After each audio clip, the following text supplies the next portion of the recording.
Hello, welcome. This is Fatman in a littlecoat, and today I'm going to be giving a brief and basic overview of the commanding aspect of Natural Selection 2. So let's go ahead and get started.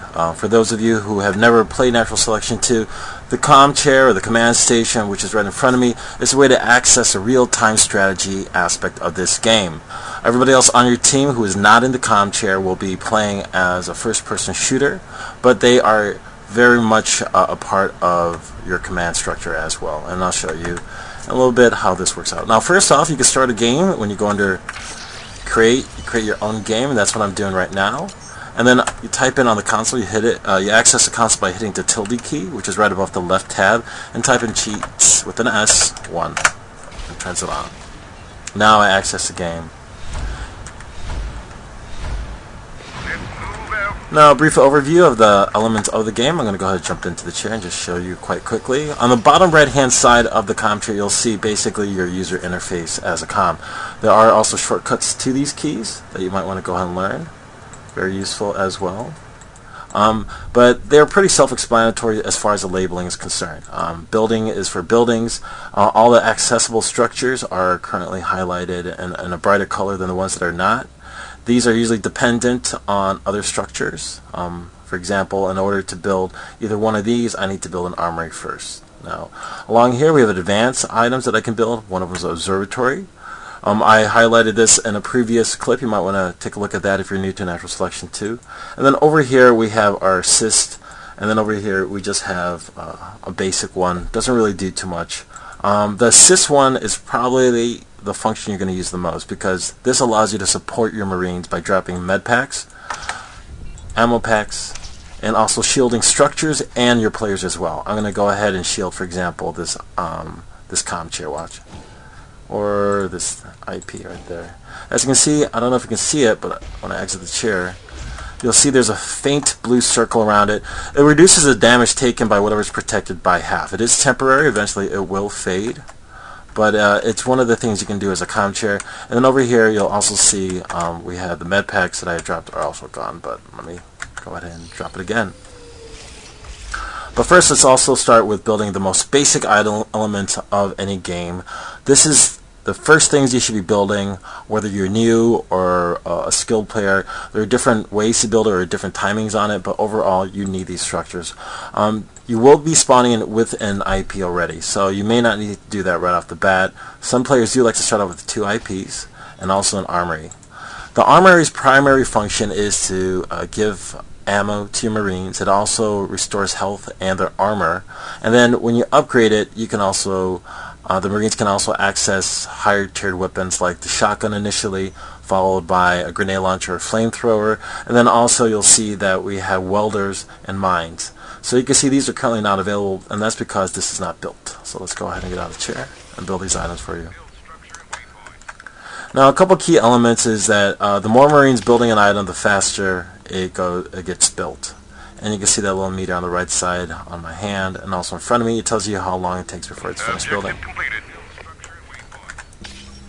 And it automatically also directs any Marines within the vicinity of an unbuilt object towards it, so Marines can build it. So that makes it a little easier for you when you're comming. It's a nice function they added since the last patch, which is really, really convenient. Now, the armory itself, now you can see when I go up to it, and I hit the use button, it has all these items available to me, or all these options that are currently above it.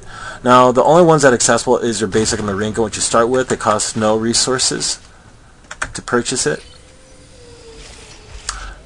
But any other items I do need to, as a commander, to research. And now you can see these items are highlighted. The shotgun, the welder, mines as well, all now currently available. So I'm going to go ahead and do the shotgun. It's one of the most popular popular upgrades of the game. Most commanders like to start off with it right off the bat. And the shotgun does burst damage. You can see the advantages that this has when trying to fend off any kind of attacks as well. It does not currently have a secondary function, but it does quite a nice amount of damage. It's only 10 resources for whatever player is playing as well, so it's very nice. Then also you have other research abilities as well, which I'm going to highlight. I'm not going to let you explore that on your own if you like. For example, mines are pretty self-explanatory. Welders allow you to fix or repair any damaged buildings. The advanced armory, I do want to go ahead and start doing that. And it takes a lot longer to research it normally. I do want to mention that. It takes about 1 minute to 2 minutes to research the advanced armory itself. But you'll see that now I have currently available to me the grenade launcher and flamethrowers as well. So I'm going to go ahead and just research one of them to show you. So now when I go up to the armory, not only do I have shotguns available, but I also have the flamethrower available to me, which is this particular weapon, by the way, great for fending off fades. So if they have a second hive, this is a great option to fend off fades. Just throwing that out there. So that's kind of two basic things. Again, the IP and the armory are generally two of the first things you might want to build, especially if you're just starting out as a commander or just being introduced to it. The third item that I recommend building right off the bat is an observatory. Observatories allow you to see anything that's on the opposing team, the alien side of the team, that's within the range of the observer. It highlights it in a little white circle. And it also allows you to scan any area to see what's going on in that area, along with being able to pull Marines back to the base in case of an emergency or some kind of strategy that you're working on through the distress beacon. I'll go ahead and show you those three elements.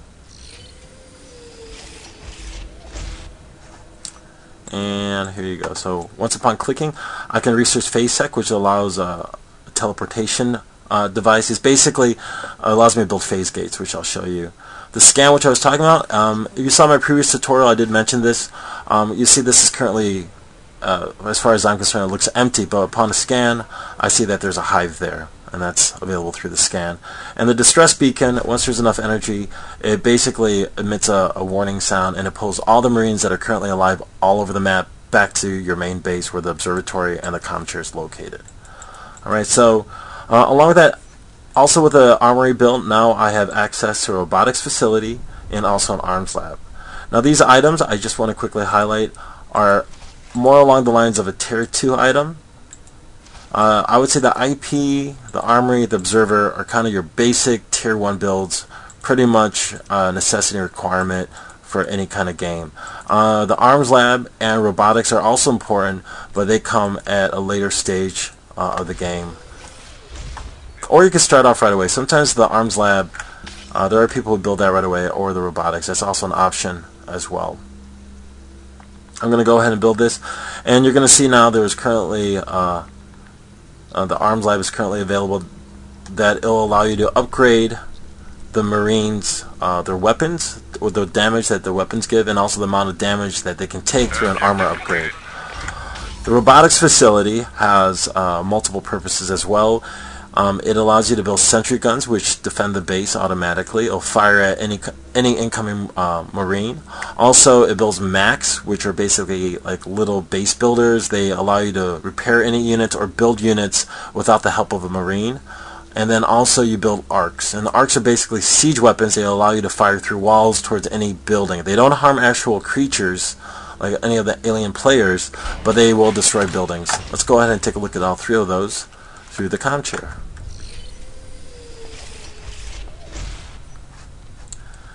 These are the armor upgrades. You see there's 3 different levels of upgrades. In order to get to level 2, you obviously have to get through level 1, and that's displayed here. Over here is the robotics bay, and these elements, the Mac upgrades and the ARC upgrades, are currently not implemented. As you can see, it says coming soon, max speed. So that'll be at a later date. As of right now, the only things that you're going to really have to mess around with is the Mac and the ARC, as you can see. So the Mac right there allows you to go ahead and build anything you want, and I'm going to be using it throughout the rest of this tutorial. It can travel throughout the map as well. I'm going to build the ARC. And then you also have the ARC. So the ARC itself has 2 stages. The one where it moves along, it travels, and then when you're in position to siege an element, you have the deploy, which you can see over here. It's currently in its deployed state. So I'm going to go ahead and send this along to here. and I'll show you what it does in a little bit. Now the Mac itself is very useful towards the phase gate, for example. I'm going to go ahead and, for example, go over here to drill repair, just because it's close, and I'm going to build a phase gate there to demonstrate what the phase gate does. And then you also have the Proto Lab as well, and I'm going to manufacture another Mac to do that.